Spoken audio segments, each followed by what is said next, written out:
नमस्कार. 28 जानेवारीचा सूर्य सकाळ घेऊन येण्याऐवजी काळ रात्र घेऊन आला. एक दुःखद बातमी आली. त्या बातमीने जो धक्का दिला त्यातून मीच काय, अजून अख्खा महाराष्ट्र सावरलेला आहे. महाराष्ट्र राज्याचे उपमुख्यमंत्री माननीय अजित पवारजी यांचं दुःखद अपघाती निधन झालं. खरं म्हणजे ही घटना माझ्यासारख्या अनेक महाराष्ट्र प्रेमींना वेदना देणारी आहे. कारण ते फक्त महाराष्ट्राचे उपमुख्यमंत्री नव्हते, तर आपले लाडके दादा होते. आपण सगळे त्यांना प्रेमाने आदराने अजित दादा म्हणायचो. पण खरं तर हा बाप माणूस होता. हा कार्यक्रम सुरू करण्याआधी मला दादांना काही सांगायचं आहे.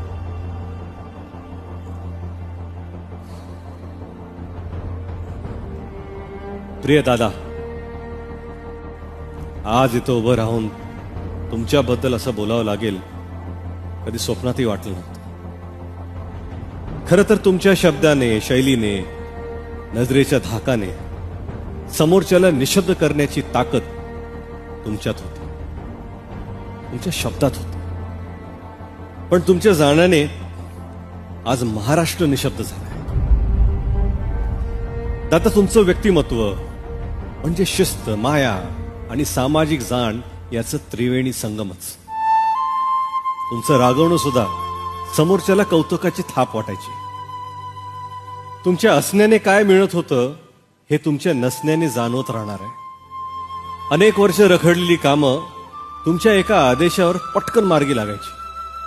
आणि म्हणूनच तुम्ही सामान्य माणसाच्या आयुष्यातला कामाचा माणूस होता. तुम्ही होता खरे परीस.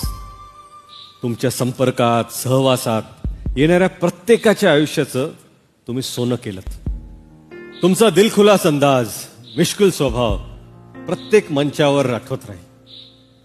आपल्याच कार्यकर्त्याला लव यू म्हणताना, अरे मला काय लव यू म्हणतोयस, बायकोला म्हण, म्हणजे आधी कुटुंबाकडे बघ, गावाकडे बघ, हे सांगणारा माणूस आता राहिला नाही दादा. तुमची जागा कधीच कोणी घेऊ शकणार नाही. हे अगदी खरं आहे. कारण तुमच्यासारखी राजकारणाची जाण आणि माणुसकीचं भान असलेला नेता आता शोधून सापडणार नाही. खरं तर महाराष्ट्राचं दुर्दैवच असं. आपल्या महाराष्ट्रासाठी झटणारी अनेक बाप माणसं वेळेआधीच सगळ्यांना पोरकं करून गेली. माननीय विलासराव देशमुख साहेब, गोपीनाथ मुंडे साहेब, आर पाटील साहेब, प्रमोद महाजन साहेब आणि आता तुम्ही सगळ्यांनी एकच धर्म पाळला, तो म्हणजे महाराष्ट्र धर्म. आणि म्हणूनच महाराष्ट्रातल्या प्रत्येकाचे डोळे पाणावले. दादा, तुम्ही जिथे कुठे असाल तिथून आम्हा सगळ्याकडे बघून नक्की म्हणत असाल, अरे रडताय काय, कामाला लागा. दादा, तुम्ही कालही प्रेरणा होता, आजही प्रेरणा आहात, उद्याही प्रेरणा असाल. आणि हीच प्रेरणा घेऊन मीही कामाला लागतो आणि आपला हा शो सुरू करतो. तुमचा चाहता रितेश विलासराव देशमुख.